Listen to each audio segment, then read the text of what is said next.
gaungan. Bakit mo ng bakit yung tubig? Bakit tanda ang tubig sa dagat? Pumupunta sa buhangin tapos bumabalik sa tubig. Bakit siya hindi na siya bumalik? Eh, nahugot? Ang ganda guys, oh. Ang dami. Parang ang linaw.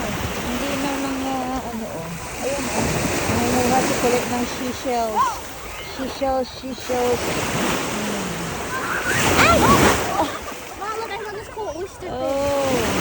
Ako, dito na oyster. Yan, nabasa na kami. Aray ko. Pinasama ako sa buhangin. Ano naman mulag ko si kulit.